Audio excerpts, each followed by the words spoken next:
Hello, everybody, and welcome back to the starting nine. After a long absence, Martino Puccio, Mike Phillips alongside me. We are approaching the trade deadline and all-star game, which we'll get into in this episode. If you guys haven't already, like, subscribe to the channel, give us some comments and your thoughts so far as we are in the first week of July, heading into the second week. Lots of baseball left to be played, but lots already done. And Mike, we missed last week. I wasn't feeling well. Carlos Mendoza is fired. David Stearns is staying for the foreseeable future. So we get some answers on the Mets and important figureheads in regime or part of this regime. Steve Cohen basically reconfirming to everybody that Stearns isn't going anywhere and he's going to be finishing out the contract, something that you reiterate here and on your own podcast with Just End the Suffering. Your initial thoughts on the Mendy firing. I know that you and I had personally spoken about it, but after we've digested it for what has been a couple weeks now, basically, how are you feeling about it? Why did it take so long? That's the main question. Yeah, from what it sounds like, and I listened to the full Steve Cohen interview with John Heyman and Joel Sherman on the show. I did check it out here.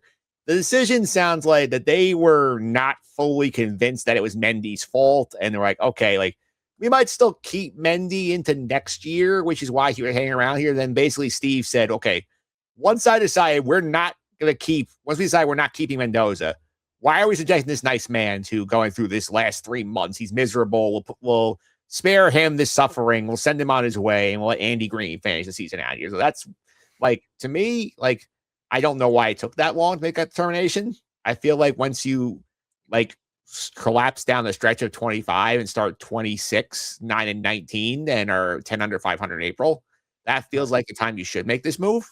Right. I think you had a chance in April to salvage the season if you had done it then. Now it's just, you know what, as Steve said, this is just, not making Mendy go down the ship the rest of the way, letting him have a nice summer vacation. So nice of Steve Cohen to do such a thing. At least he could spare Mets fans with something. It should have happened 2 months prior. We all know that. Second, the 12-game losing streak happened in when they were in Los Angeles. It should have been Willie Randolph 2.0. Maybe you wait for him to get back to New York. Maybe you're not that rude this go around. Yeah, but it's the problem is it's not a 2026 issue. It was mid to late June after the Tampa Bay series up until now, where the Mets were nowhere near a good baseball team. Bottom 5 in Major League Baseball. They're probably bottom 2 now since that time up until this moment with their record. I think probably only the Rockies are worse because the White Sox are pretty good now. Yeah, the White Sox are first place last I saw. So what I'm thinking is you see very streaky Mendoza teams that we've seen since the start of 2025, and most of them have been streakily awful. You see another bad streak happen, and your thought process is, yeah, we're not going to get rid of the manager because it's technically not all on him. We've had a lot of injuries. The pitching staff is nowhere near as good as we want.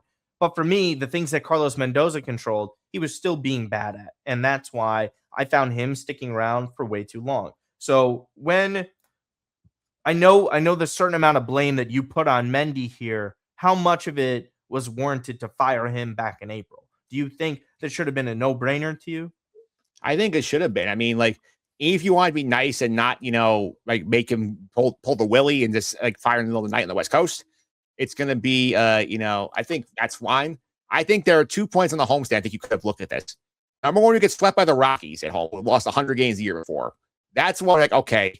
And then after the April 30th game, Luke Weaver does the home run to the Nationals and they blow that series, you go 26 on the homestand against teams you should be clocking, and none of them were probably making the playoffs.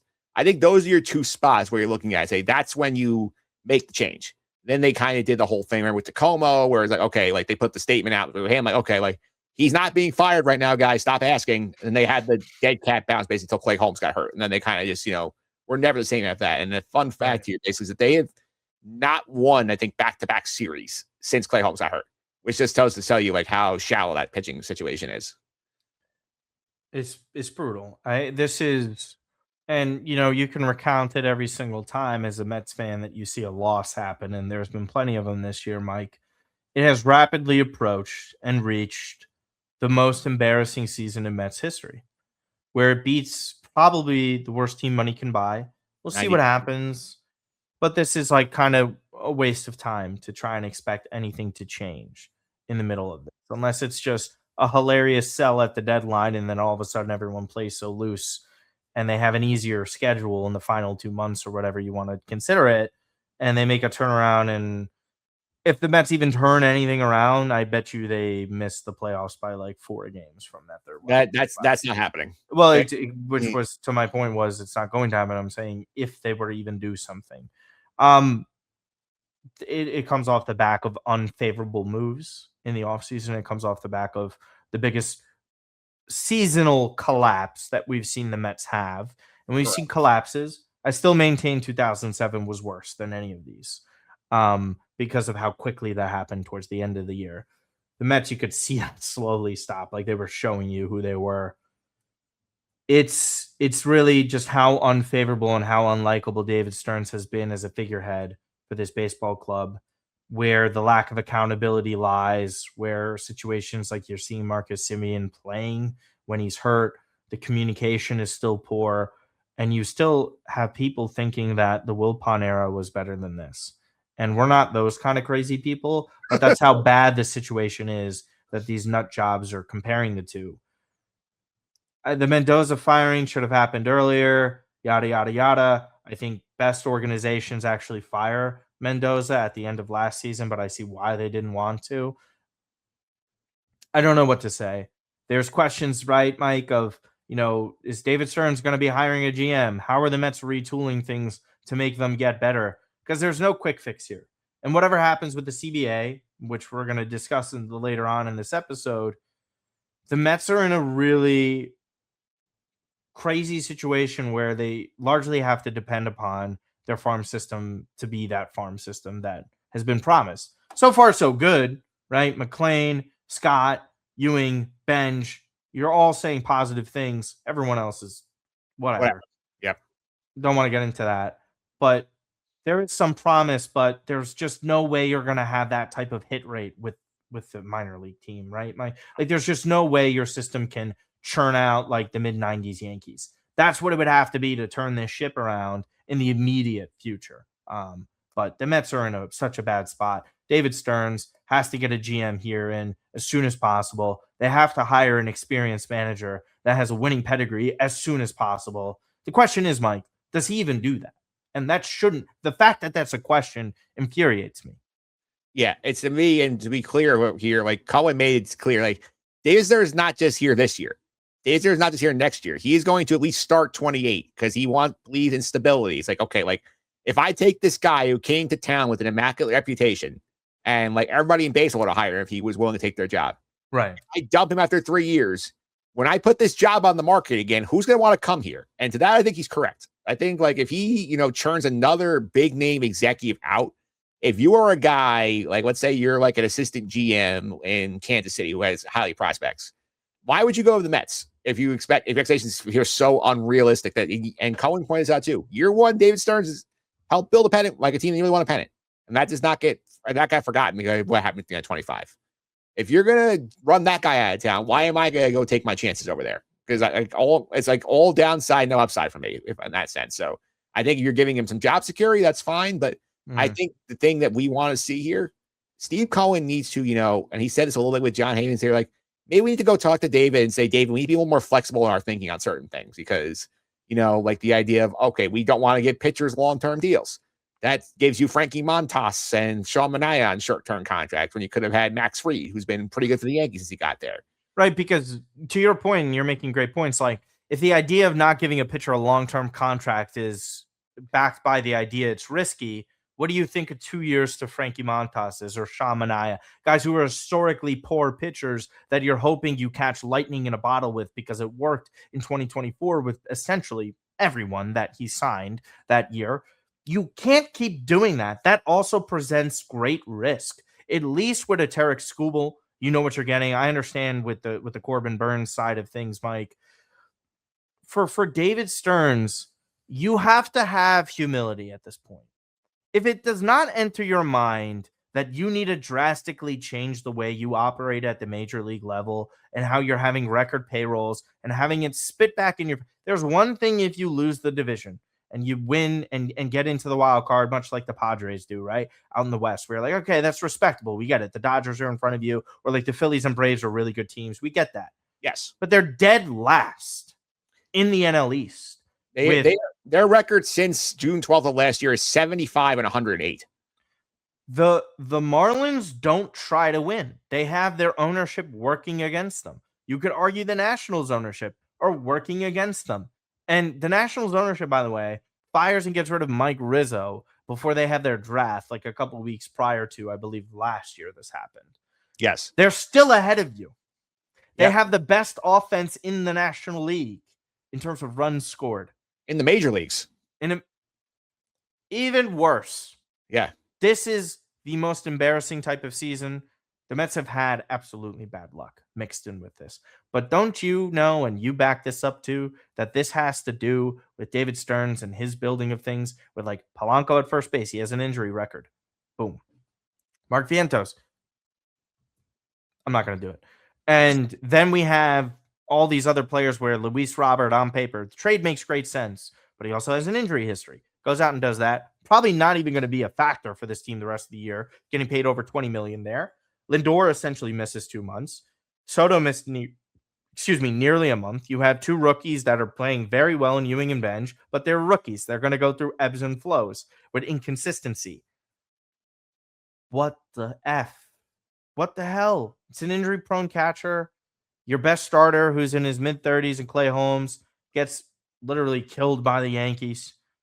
It's a season from hell. And these seasons as a Mets fan are what ultimately, define you in your fandom and why you get so emotional when Pete Alonso only just wins a game in a wild card. Because you're like, it feels like everything always works against us. Whether or not like these moves made sense or no sense, the Mets do not catch a break ever. Yep. It really is that bad. And it's jarring as a fan. I've told you and our other friend that we don't name on this that I have not watched so little of Mets baseball in my 20 plus years of being a fan. It is so tough for me to go in and tune in. It's like doing chores at home. Let me put it this way. If I see Mark Vientos in the lineup, I am very tempted not to watch the game because I know exactly what I'm getting out of Mark Vientos. And this is a case where, like, we talked about this off the air. I mean, Stearns, he has made some adjustments this year. Like, he got AJ Ewing up very fast this year. Whereas last year, they missed the playoffs because he waited until August 16th for Nolan McLean, where they missed the playoffs by a game. Like, he's been quicker on that trigger. I'll give him that. And, like, he has, done a few things. But, like, his team building philosophy for the most part, he seems terrified of being the Giants, which I get because the Giants are a spot you do not want to be in where you have a bunch of overpaid guys on very long contracts that you're going to have to eat a ton of money to get rid of. But at the same time, he's like, has the opportunity to play the game on easy mode with Steve Cohen's money, where if Steve Cohen does not care if you give a bad long-term contract out because like he can pay some down, he can get rid of it at some point. He is choosing to play on hard mode, saying, if I do this and this and this, like if this all hits and these all these, if I build the perfect Rube Goldberg machine, it will all work out and win 100 games and now they'll build a statue for me. But the way you do this here, where I got this in our chat with you and our friends of the pod, like we said, hey, like, if you're ending the season, okay, I need Polanco to learn how to play first base. I need Bo Bichette to learn how to play third base. I need Luis Robert to stay healthy. I need at least 2 of Sean Manaea, Kodai Senga, and David Peterson to bounce back. I need at least 2 of I need both Mark Vientos and Brett Beatty to show that, 24 of 25 was the truth and not the outlier in their career performance. I need Francisco Alvarez to stay healthy. Like, we should not have that many ifs. And you didn't even get to mention Marcus Semien. Marcus Semien, we kind of knew what the deal was. I didn't think it would be that bad. But he's still bad, where his defense wasn't even good enough. And turns out a lot of it has to do with playing injured. It's like you have the money to and Steve Cohen basically says to you, okay, like here's my Visa Platinum debit card or like whatever secret card billionaires have. Like, go make us dinner. And he goes and buys like all the meat that has like the $2 off stickers because it's about to expire. And he buys like the cans of vegetables instead of like guy in the fresh vegetables. Like he's skimming where he doesn't need to skim. And this has been the major criticism of his, where you're giving out the richest contract in baseball. And we know Steve Cohen also had mentioned in this interview with Heyman and Sherman that he stepped in regarding the Edwin Diaz situation as well, where he was trying to negotiate and fiddle with some of this stuff. To me, to an extent, it's ideological issues. Also, you mentioned about getting rid of David Stearns after 3 years. It's a great point. It's not just that. It's a point that I make all the time, and that Zach Scott, Jared Porter, Billy Epler, right? Sandy was exactly. Sandy was lurking around as a consultant for quite some time, involved in major decisions, especially after Porter had disappeared like he did. And again, that's piggybacking off of the Brody Van Wagen. Again, man, talk about 4th of July and fireworks. The Wilpons really went out with like the worst way possible with the Brody Van Wagenen thing, like just disastrously awful. And then, Mike, you start to get into the rumors of the locker room because we got to move on in this direction here. Soto and Lindor and the perceived beef in the media. And then Juan Soto gives out one of the funniest all-time Mets quotes of like, you don't want to kiss your bride on the first date or along the lines of that. He says like, hey, when you first meet a girl, you don't kiss her right away. I think that's to the effect. And which is hilarious. And, you know, people are just overblowing it because they're reading into body language and trying to perceive things a certain way. They're two different personalities. You know, Juan is more of an introvert. Obviously, he needs to get more comfortable. He's fine. He's one of those people where Lindor is an extrovert and does a lot in terms of being that like kind of galvanizing sort of leader.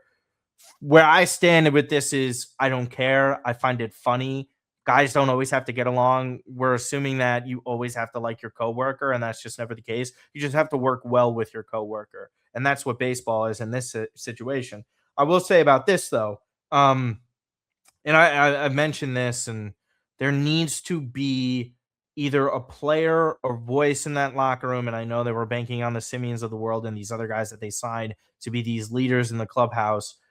They all lead in very similar ways, Mike. There isn't that guy who commands the locker room like they need to. And it's not to say that Lindor isn't capable of doing that. It's not to say Soto isn't that. They're just not that kind of guy. And neither was Pete. And I would argue to say Nimmo was the closest thing to that. But that's also just like, I don't know. It's like your school counselor being your guy, like the football locker room talk guy. It's just like, you're a very nice guy. We would let you date our sister, but we're not listening to you when our backs are against the wall type of person. The Mets just don't have that, or they don't even have this guy who Soto can carry an offense, right? Lindor can also do the same. There's not that electric type of shock and awe Mets player that I think most Mets teams need to be successful. Like a Cespedes of the world, your Jose Reyes of the world, your Lenny Dykstra's of the world. The Mets don't have that kind of player. Ewing is also like very professional in the way he goes about things too. There's not that kind of guy who you look at him like when Harvey turned heads, for example. That guy still hasn't arrived yet. I'm not sure who he is or where he is. That's the type of player that the Mets need. I don't know where he is, Mike. I think I'm not asking for Jesus Christ to come down here and save them, but there's got to be someone like it. Yeah, I think like a guy you're kind of talking about that like they were not even interested in the offseason. I think would have been a good like not the electric player, but like that locker room leader type who like has a little sandpaper edge to him and like kind of like isn't afraid to ruffle feathers when guys are like, you know, underwhelming or not putting the work in correctly. Like Alex Bregman would have been perfect for this team. Like a kind of guy like you could put him at third base. He can be, you know, a leader. He went out this kind of offensive upside Bo Bichette does, but he has the kind of leadership and he knows how to win because he was on a perennial winner in Houston. He went to the Red Sox. They went to the wild card series. Saw how great they're doing without him. That's the kind of guy like you need in that room. Say, okay, guys, like let's be serious. Stop the bullshit. Like we're not gonna, you know, have the home run chakra in the dugout, and we're not gonna be worried about whether we're doing the construction work or the Spider-Man or for celebrate home runs. Like let's be actual professionals here and do our jobs. And in terms of the Lindor Soto thing, the ironic thing is here, nobody was talking about this at all until Steve Cohen went on that podcast and just kind of got diarrhea of the mouth once he got on there. Because this was this thing where like we were speculating about it and nobody was talking about this. And then Steve just volunteered to John Heyman. Oh yeah, they're getting along better now. They were not doing great last year, but now I talked to them and they're great. Like this is to me one of the dumbest self-inflicted wounds this franchise had in a long time was Steve doing that interview on that podcast. Because to me, it's like, if I get where Steve was, Steve made this whole thing like, I'm going to speak, guys. You want to hear from me? I'm going to say my point. You have a profession, you have or like an in-house group that does their own content. You have Andy Martino in the building now. He works for you guys, the team reporter. He hosts the Mets podcast. Go talk to him. Don't go to the organization. Don't go to the newspaper that basically rips quotes out of here, rips quotes out of there, make you look bad, has his beat reporter basically going to Stearns in the press conference and say, hey, have you considered resigning? This was the stupidest thing he's done since he got here. I agree with you. It just, where's the PR? That's what I want to know. Who's checking the owner to say, hey, you're causing more harm than good? Because he's like that type of guy where you bring your girlfriend home and all of a sudden your dad starts mentioning on how you used to pee your bed in front of your girlfriend. Yeah, you were like 12. Yeah, he's like, hey, like, do you want to hear how the time that like Martino got like very pissed after a softball game and just took a bat and started beating a tree with it? Like, you're making me look bad. It may have been true. No one needed to know it, and no one asked about it. Yeah, and that's what happened with this scenario here. Steve Cohen is poorly trained. I mean, he goes on Twitter for a little bit as well, and then he immediately gets terrible responses. And he says something of the ilk of, "This is why I don't go on here or tweet anymore." And he's got to learn. And this is the funny thing about ownership and putting again on that not mandate, but like the quote of 3 to 5 years, I would like a World Series. It takes a lot longer than people want to admit. Yes. Not only when you're doing that with any franchise, let alone the New York Mets, which is very difficult. And he seemed to have been on the right track. It's always darkest before dawn, is what I'll say. And I'm not sure if that's coming for the Mets. Feels like Alaskan nights where there's no sunlight for 18 hours. This is true detective night country, basically, where we're in the dark for 6 months. Except this has been for 40 years, but it's bad. And I think these two will be staying together. They're not trading Lindor. Anyone who thinks that is just silly. You're insane. But they did trade somebody, Mike, and it was David Peterson. Took you long enough. More to come? Yes, I hope so. Get rid of the Simeon contract. Get rid of the Manaea contract. Send them to whatever team you need to. Pay it down. You have Steve Cohen's money. You saw what we did in the 2023 trade deadline, Mike. Should happen again. And I've seen rumors about the Francisco Alvarez situation as well. Should they sell on him, you might be able to get some pitching back. People are going to be like, oh, well, then Alvarez is going to go and figure it out because he's only 24, 25 years old. You know what? Let someone else deal with him being Wolverine-like recovery while also not being able to throw out somebody and frame a pitch and properly challenge ABS. I'm done with Alvarez. I'm done with that experiment. I'm done with Beatty. Beatty, if you want him as a super utility player that I rarely have to see from him, fine. If you can get rid of Tyrone Taylor, do it. If you can get rid of maybe some guys in the bullpen like a Minter, would he be serviceable elsewhere to another ball club? Do it. Brazoban might be traded. He might be staying another year. We don't know. Peterson overstayed his welcome. Kodai Senga, sick and effing tired of it. Every single episode. Every fucking episode. And I just said effing before that. Yes. Kodai Senga to you is Mark Vientos to me.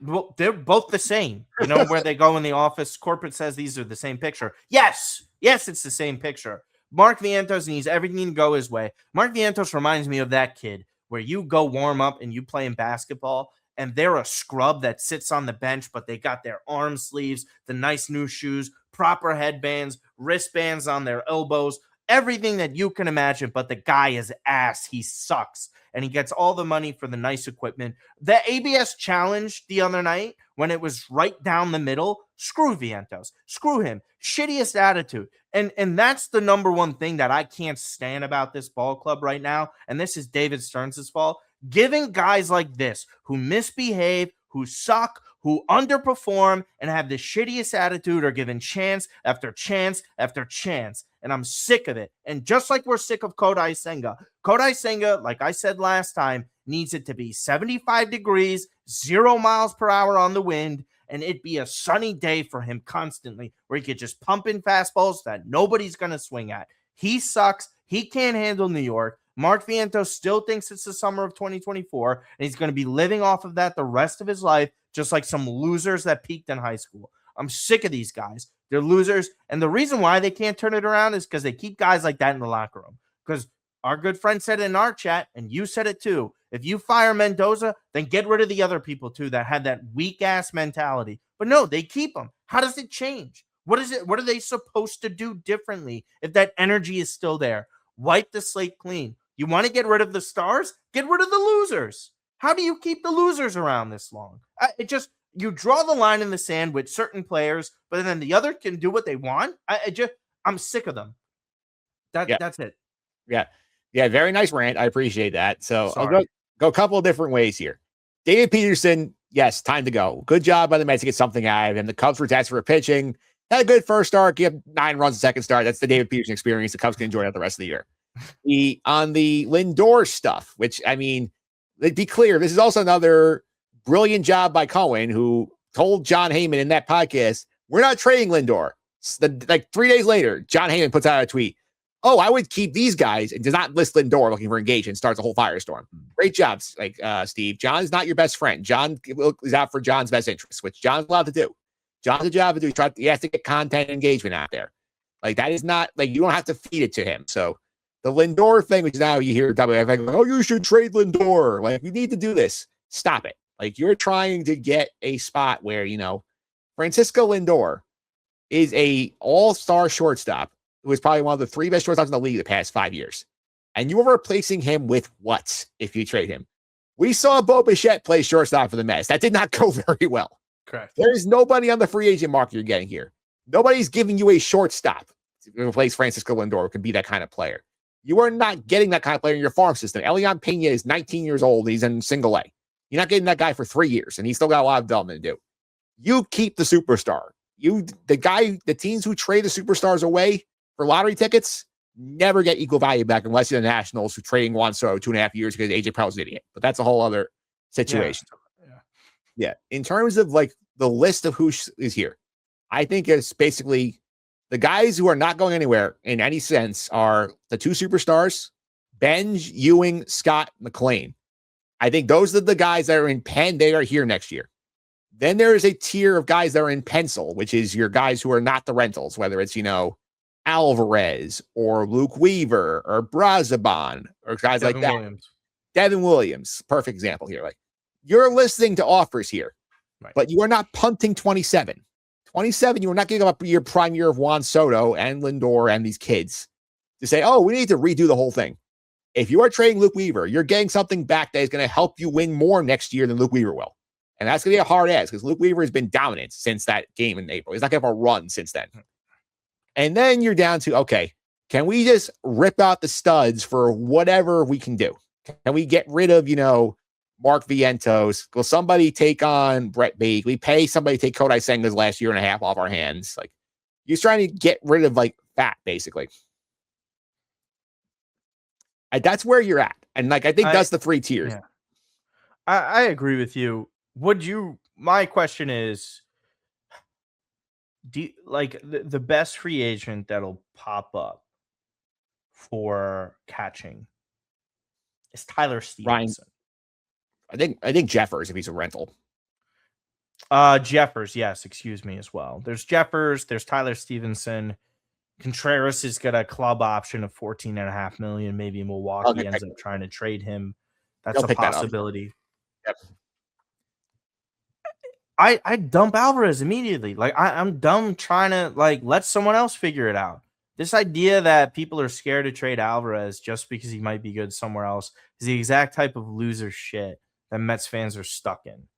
That you're so scared of someone being good elsewhere that you rather him suck with you and then you get nothing out of it. You got to eventually cut your bait. Vientos not going to fetch you much. Beatty's not going to fetch you much. Got to make decisions. I think the thing is here, I think I put Alvarez in pencil because I am listening on Alvarez. Like, if this is a situation where okay, let's say for some reason right now, you can make a trade. Somebody says, okay, or maybe you call the Twins after they move Ryan Jeffers. They say, we like Alvarez. We'll give you Joe Ryan in an Alvarez package. Goodbye. You're going to Minnesota. We'll take Joe Ryan, have him here next year. Or can we get a bat here next year, a different position that could help us? What if we get the first baseman to replace Pete Alonso? What if, Kansas City called and said, hey, we'll give you Vinny Pasquantino, but we want Alvarez in the deal. Okay, I'm doing it. Because you have to be open to things because just, the free agent market sucks this year. There is nothing out there to really get your job done. You have to be willing to make trades. And he's probably one of your most valuable chips because people say, oh, he's a catcher who can hit. That's something that nobody really has. Whereas if you're the Mets, you have Luis Torrens, who you liked enough to extend, is an elite defender. If you put enough bats around him, you can hit Torrens 9 and be fine. Correct.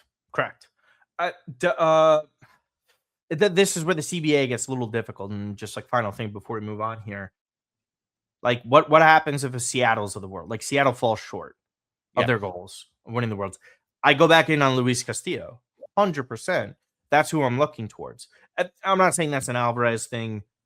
Give them something potentially. Like they're not devoid of pitching.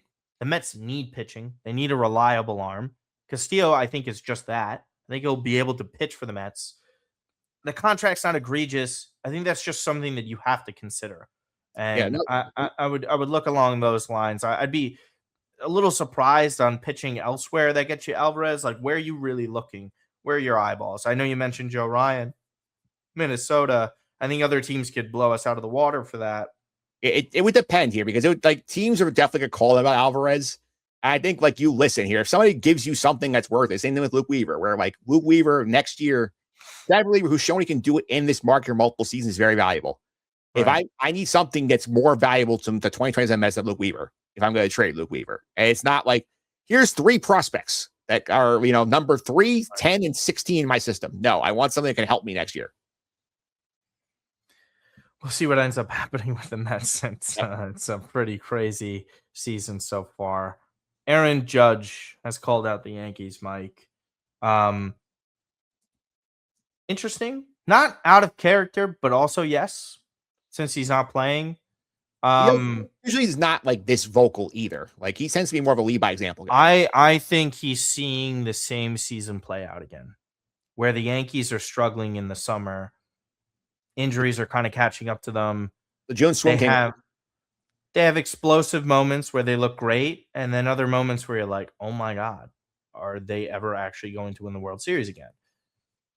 Like we say time and time again, week in, week out, the Yankees will be okay. The AL sucks.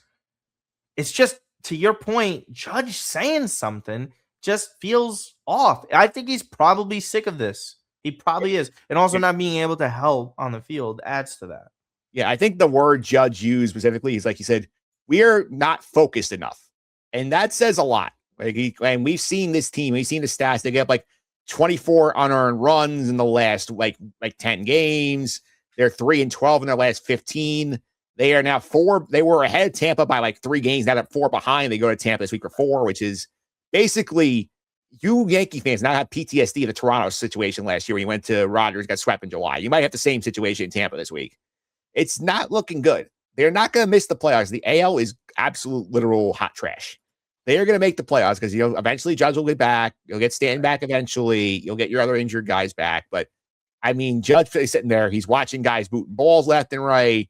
He's watching Anthony Volpe have endless run. He's watching Camilo Duvall have endless runs by struggling. He's watching Jazz Chisholm taking lollipops out on the field with him. He's like, guys, come on, let's be serious here.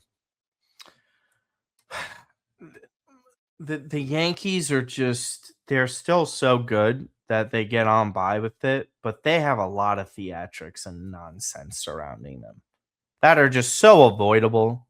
The Jazz incident himself, Jazz should be gone. Regardless if he hits a home run the next night, he wants to gimmick it, stop. I don't think Jazz contributes enough to what the Yankees situation is to warrant him staying.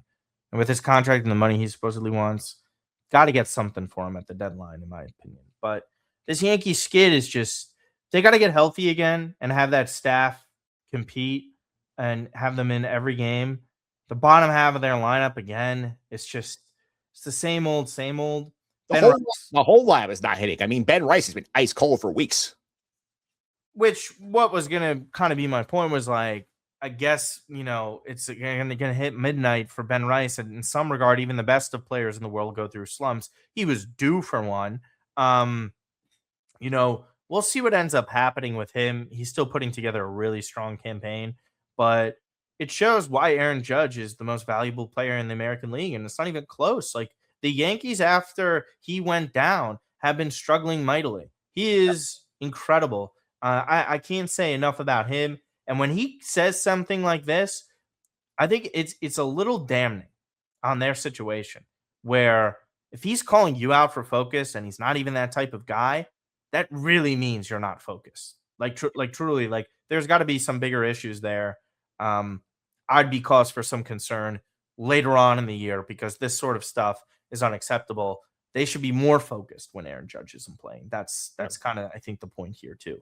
And then that kind of plays into this. The losing skid is just snowballing. You mentioned facing off against Tampa. If there ever is a big nemesis for New York sports baseball teams, it's Florida-based baseball teams. They always take it to them. I know you're kind of talking about. We keep talking about this, and I know we just mentioned it. But like, is there ever a point where these losing skids that the Yankees have say to you, "There's no way they win the World Series"? Are you ever getting to that point yet? I'm not there yet. I'm getting concerned about that because I mean they still have the best run differential in the league, but that's a lot of it's built on how dominant they were in April and May. Like you look at some of these results here. I mean, they lost a series at home to the Twins, and the Twins are their personal punching bags. They usually just like they're the homecoming team for the Yankees. Whenever they want to, oh, here comes Minnesota. Like and then they lost 2 or 3 of the Twins, and that was a dreadful effort. They lose 7 in a row. They swept in Boston, swept by Detroit, and then they put the Tarek Skubal rumors on life support for a little bit because now he pitched well. Like it's one of these things where you're like, you're slowly like chipping away at your margin for error, especially in the division, because if Tampa goes and wins 3 or 4 this week, they're up 6 and you only have like one more series than the rest of the way. So like you're going to be chasing the rest of the way and you don't know when you're getting some of your injured guys back. You have too many black holes in that lineup. We mentioned it before, whether it's, Austin Wells hitting $153 on the season, which you might be like the fact that he's still playing every day is absurd. Anthony Volpe has been terrible. Jason Dominguez has been terrible, playing a lot. They sent Spencer Jones down when Spencer Jones actually hit him a little bit, which tells you where their priorities are with some of these things. Like, it's like they just don't pulse or feel here. And then you got Aaron Boone going up here saying, hey, guys, it doesn't look like it, but Camilo Duvall is throwing great right now. Like, nobody wants to hear that. He's getting up like 9 runs in 6 innings. That's the kind of issue that Aaron Boone has where they go through these skids. He sounds like a tired voice in that locker room, and he's been there for quite some time now. 9 years. It's a long time to win nothing as a Yankees manager. Won one pennant. They're winning a lot regular season wise, getting in. I think he's level-headed. I respect Boone as a manager.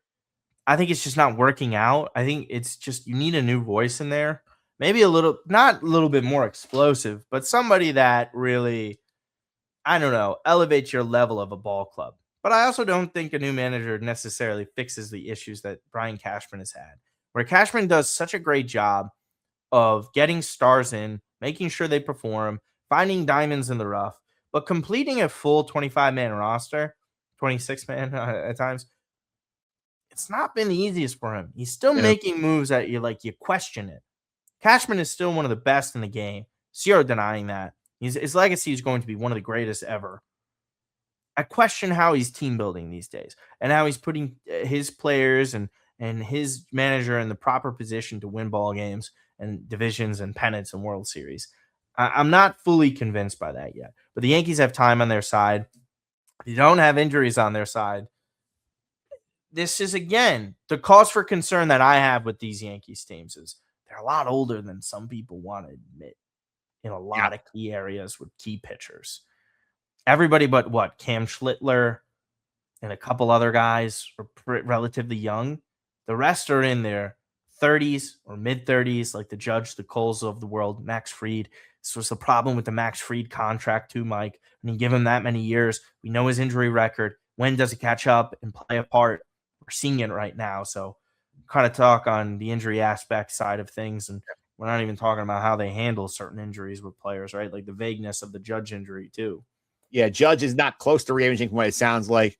Giancarlo, has a setback with the calf, and now we're back to, okay, like, is he ready yet? Can he go out and rehab yet? We don't know. We'll see. Like, Carlos Rodon just went on the IL with elbow inflammation, which is not good. If you're a pitcher there, Max Fried is still not even out at rehab. He's throwing bullpens. Like, that's 4 big guys you don't have for a while. And that's a problem. And everybody talk about Garrett Cole. His ERA since he come back is 4.01. He has not been the ace you thought he would be. And now, Ryan Weathers comes back to earth a little bit. Will Warren comes back to earth a little bit. Like some of the guys who, were amazing in April and May are now kind of like reverting to what they usually are. Like that's a problem. And that's something that, if you're looking division, I still don't think they're in any jeopardy of missing the playoffs numerically, unless they have a lot more injuries pop up or guys just don't perform, or for some reason Brian Cashman just pulls a Stearns. I like what I got here. I don't need to do anything. Like unless that is the Brian here, you're not missing the playoffs. I think a division here, you might be cooked by the end of this week if you are a bad week in Tampa. I think it depends largely on when Judge returns, and the imaging is going to be everything. And the more and more we hear and read and see, Mike, September sounds likely. I think you're looking like end of August. Like I think the time here is like the U.S. Open tennis starts August 30th. Like I think that's the over under when we see Judge. Mark it down, July 6th. Mike says this. I wouldn't be shocked. It's there could be, it could get worse. I don't know. I think the Yankees are going to make some stellar moves at the deadline. I think they're going to go big fish hunting because they need to. Yeah, and they realize that, because how many times does Judge have to go out for you to see this? Yeah, but like what big fish are you getting? That's my question here, because like the Mets have does not necessarily match up with what you need unless you're looking at, they could get bullpen for the Mets. Like the Royals, it's not even from the Mets. Let's just say he doesn't call up San Francisco. Yeah, like he didn't want to pay Willie Adames then. He's not going to pay him now. I think he makes a move for Chapman. Yeah, I think it's possible. That's a Cashman type of move. And then just throw bad money on top of bad third base with the Ryan McMahon thing. Why did he do McMahon in the first place? Because he was too cheap to sign out. Because he was too cheap to sign Bregman. Didn't want maybe he was wrong about the trash cans. And he's gonna try and make up for it by doing another Donaldson-esque move. Yeah, this is what this is. This is what Cashman does. He'll probably get the Giants to pay some money down as well. Say, take Jazz back. If you want some of our overrated minor leaguers, go for it. I just see him making a move somewhere with somebody in Minnesota. Is Jeffers? I don't know. This guy always pulls something out of his ass. The move should be Jeffers. They're not the only team after Jeffers either. They're going a lot of catching.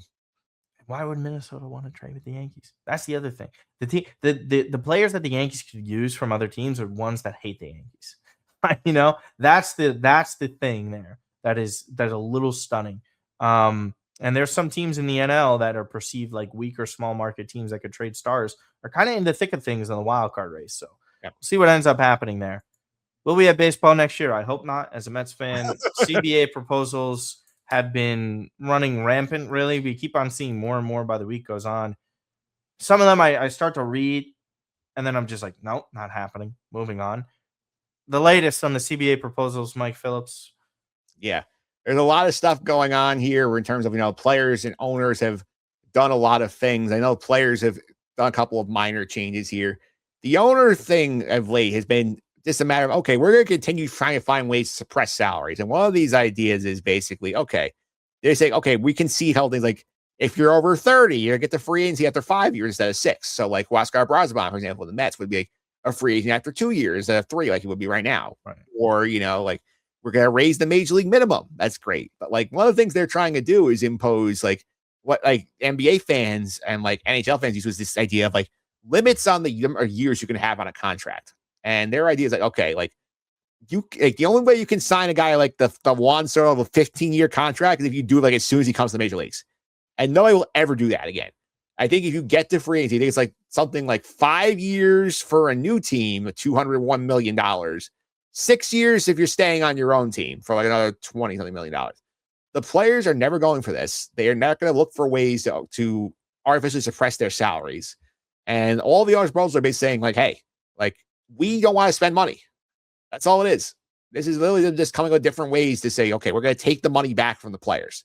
And they claim all they want, like, oh, this is for the good of the game. We need guys to stay in small markets. Like, we don't need people moving. Like, stop it. This is all about we're too cheap to compete with the Dodgers and the Mets in terms of the money and the Yankees. Yeah, in terms of the money. Yeah, it's like we don't want to spend the same money that they're spending. So we're going to just cap them so that, like, we can, offer what we're comfortable with. And they would have to choose us because the Mets might be capped out and can't spend, or the Dodgers.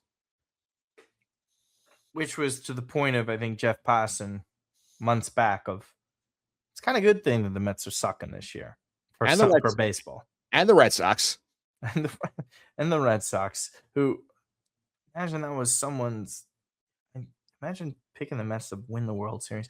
I really just think that these negotiations are fun when you argue with somebody that is a Pirates fan that thinks that this is going to work, because you're going to be like, look at what they're offering, and they're going to be like, oh, this is great, this is great.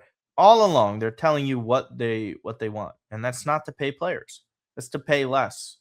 And them, by thinking on paper, this looks more competitive for the Pirates of the world and the loser franchises like the Cincinnati Reds, where they have owners that just don't give a shit. This is the stuff where I laugh in their face at. They're disrespecting the game of baseball, trying to limit contracts, trying to reverse course. It ain't gonna work. The players aren't gonna budge on this. We're gonna miss games. I'm tired of everyone trying to be like, this is not gonna happen.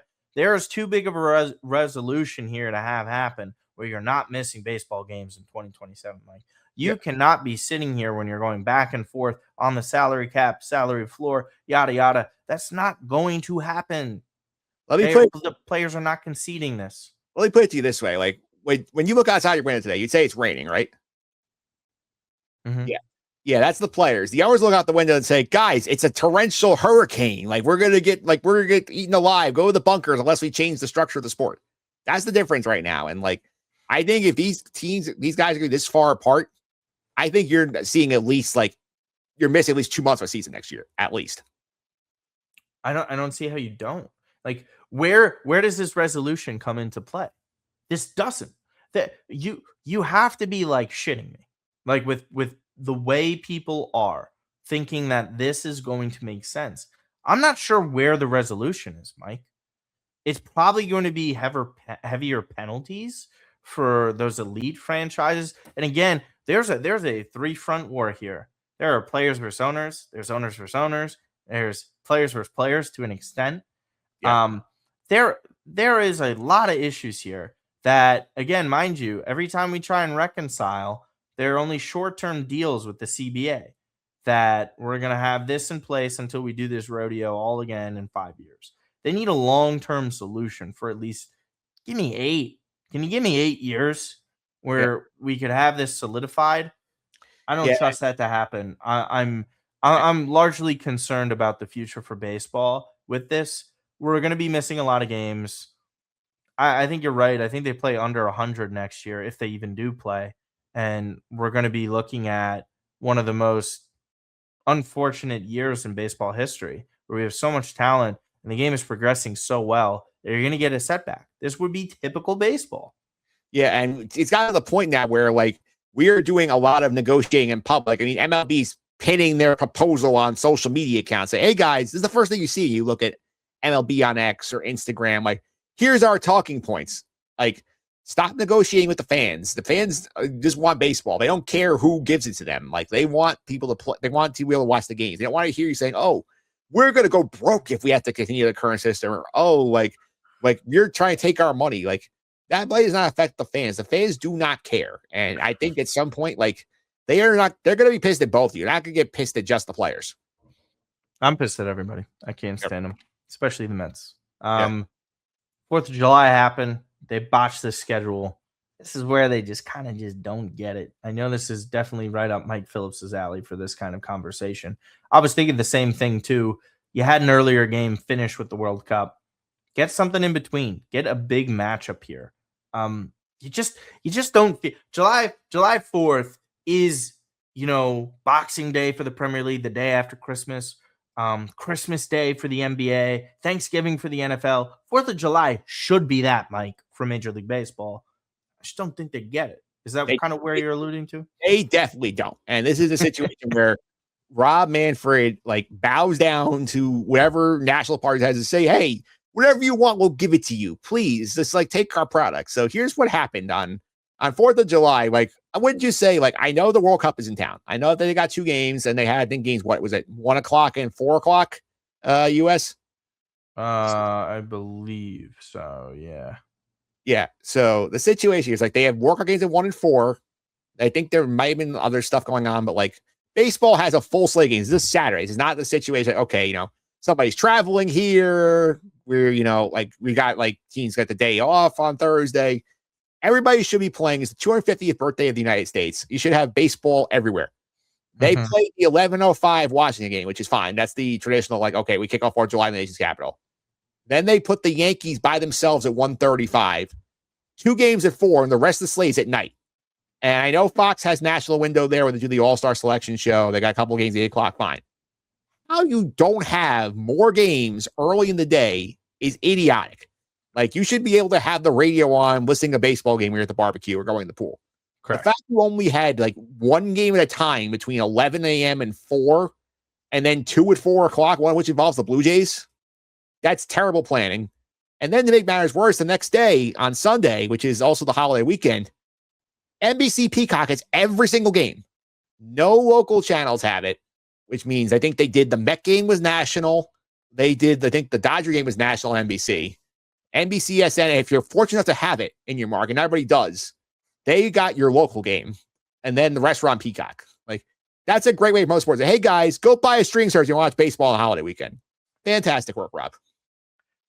Their streaming is poor. Apple TV, I cannot wait till Apple TV is done.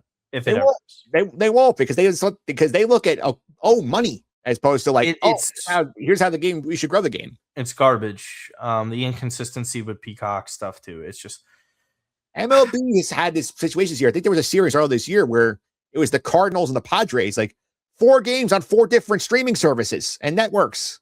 Like, how are you expecting your fans to keep up? No, it's disrespectful. There's too many games with that. The NBA makes it a little easier, right? Like we have games, ESPN, we have Amazon Prime and Peacock, and that's really what you need. This is entirely Manfred not having a backbone, because whenever somebody asks, he says yes. Not we've seen this with a couple of tiers. I mean, like Mets died a few years ago. I think our Mets Phillies a couple years ago. Like one game was on Apple, one game was on Fox, one game was on ESPN. Yes, yeah. It's the Mets opening series in Houston last year. But at least they got Gary, Keith, and Ron a game in there. I know, but like it was 3 different places. Yeah, it was Fox. It was Apple. I mean, this is common sense to me. It's like, guys, like we need programming throughout the holiday. It's not just what national people want. This is like, and MLB fans are not the NBA fans. They hate the national broadcast. The national broadcasts do not understand their team. We are watching Met Braves on Sunday, and Anthony Rizzo is basically holding a bag of peanuts, like making jokes in the 2nd inning of the game when you're trying to figure out what's going on with your team. And you have Fox, doing their own usual garbage here. Like, if MLB had a backbone, they would say, guys, you get to make a draft 1 game per series for your national. If you guys all want the same series, tough shit. You're going to take picks. This is not this is what the NFL does. The NFL will not just say, okay, Dallas Cowboys fans, every game is on a different network every game of the week. Like, they're going to say, okay, like Fox gets this many, then some go to ESPN, some go to NBC, so on. Rob is not a backbone with this, and it's really hurting the sport. Rob's already got his retirement date and set. He like for Manfred, he just wants to get by these CBA negotiations. Hopefully they're not disastrous. And I will say this about Mr. Manfred. Manfred has done some pretty good things. Yes. All things considered, I think he inherited a really shit situation from Bud Selig. I think Bud Selig put baseball into a sport where he was holding on to that job for way too long and gave it to his next man up, which I was not a fan of during that appointment. Rob has actually done some good things for the game of baseball. For Major League Baseball, different conversation. Yeah, on field, he's had good ideas. Streaming wise, network wise, not as much. I mean, like getting NBC back is nice, but like never being able to say no to anybody is a problem. To the fans, he's done poor. To the owners, he's done well because the owners get their money, and they've been getting that. All-Star game results. You have some reactions, some snubs. I know people were talking about the Boston Red Sox not really getting anyone of note that had pretty good seasons so far to start. Metzer and Soto, good for him. He makes up for his absence on the All-Star game last year. I just don't give a shit about All-Star weekend. I got to be honest with you. It lost its allure to me the second the home run derby stunk. We're not really playing for anything here. This is really just about helping resumes being built for the Hall of Fame. That's all I look at it like. And what are your thoughts on the All-Star game? potential snubs. Do you even look forward to? I know you're big into this kind of stuff. Are you still looking forward to the All-Star game this year and some of the selections and ideas that they have? I think the thing that you care about more with the All-Star game is that like guys have contract incentives tied to this. I think that matters. And to me, this says to me, like, I think we have gone to the point where we need to have a conversation about the fan vote. Because I know the fans are popular, but when we have a point where, like there was a result 2 weeks ago where it was like the entire AL line was like Toronto Blue Jays, Aaron Judge, and I think like one other guy and Bobby Witt. Or the NL line was entirely like Braves, Phillies, and Dodgers. And I know the Phillies are hosting the games, a little different, but like, can we, be serious here, people? Like, Aaron Judge did not, like, we know he's not playing the game. He gets voted in as a starter. He's hurt. He's not playing. We know that, we got Dave Roberts going out there going, oh, I don't know. I might start Shohei or I might start Mizrachi. I'm sorry. Are you not sick of Dave Roberts? I'm sick of that guy. I mean, how do you just sit there with a straight face in a game that's for the fans in Philadelphia say, I don't know. I might start Shohei Ohtani or I might start Mizrachi. Like, come on. Like, it's because he sucks. Yeah. He sucks. He's Dave Roberts sucks. Notice how Dave Roberts talks more after he was like literally bought World Series. Yeah. Yeah, you're literally set up for success. You were a choker before Shohei showed up or Mookie Betts showed up. You got that going on. And I will also add here, I think the last thing I'll point out here is like, I know like we have situations. I know like everyone's saying, oh, how did Zach Wheeler miss the All-Star game? I saw that. Because the Pirates need a representative and they chose Paul Skeens with a 3.60 ERA this year. He's been bad for a month over him. I'm sorry. Like, I know that the idea is, like everybody should be allowed in the game. Like everybody should have a representative there. The NFL doesn't do that with the Pro Bowl games. NBA does not do that for the All-Star game. The NHL does that, and it's really limiting because it's only like one guy per team with this weird format they're doing here. I promise you the Rocky fans are not tuning into the game to watch Hunter Goodman get his one at bat. Or, the Pirate fans are not tuning. So they may tune in because they love Paul Skeens. But like some of these situations here, like if you're a bad team, you should not be guaranteed a spot there. Like if Juan Soto had not been good this year and not been picked, I would have had no problem if they had nobody there. I think the one exception should be if you're hosting the game, you get a guy. So you weren't a big fan of Mike Sweeney getting all those All-Star game nods back in the day for Royals representation? There's no point. I mean, unless you're hosting the game, then you should have a guy there. Other than that, like we don't need all 30 teams there. I mean, it looks so weird when you see there were years when the Pirates in the 2000s had like relievers at ERAs like over 4 in the game because they were the best option for the Pirates. You couldn't go Jason Bay every year, I guess, or Nate McLeod. It's kind of really a sport that doesn't have many options or ideas to make their weekend better. No. That's really what it comes down to. I'd venture to say it's because it's so traditional, AL versus NL. I'd venture to say start combining teams. Start like mixing leagues up and have players play with each other that you wouldn't expect to play. I mean, within 2 hours of the results coming out, where Vlad Jr. gets voted in and says, "Hey guys, thanks for voting me in. I'm skipping now because I have to rest my back." Which, okay, fine, but like, I get that you deal with a back injury, but like, nobody cares about this game. Nobody does. Nobody does. Nobody cares the Derby either. Like that's a common thing, and Netflix can let it go for 7 hours because they can. Like, this is like can we try something different here? Like I get that the appeal of the games like little kids who are like, oh, like I could see Shohei and Bryce Harper and Aaron Judge all in the same field. That's cool. That works for the 8-year-olds. Like for the rest of us, no. I think you need to try and experiment a little bit. Can't just give home field advantage for the World Series for that. It's tough, but Major League Baseball still has an exciting season on their hands. We're pretty much near the halfway mark. We'll see what happens the rest of this month. Will the Mets get even worse than you can imagine? Who knows? Yes. Probably. Stay tuned and be sure to check us out every single week. We're apologizing for the absence here with U Stadium. Follow Mike everywhere at mphillips331. Mike, some of the other stuff that you've been doing. We just recorded your podcast part of this. Yep. Martino came on my podcast this week. We're going to get out there on the World Cup here. A little more general here because obviously, I don't know when you're listening to this. Like, I don't want to say, oh, we're going to do a deep preview of U.S. Belgium. And then like you listen to it on Tuesday and the match is over already. So a little more general, big picture here. That's coming up on that feed.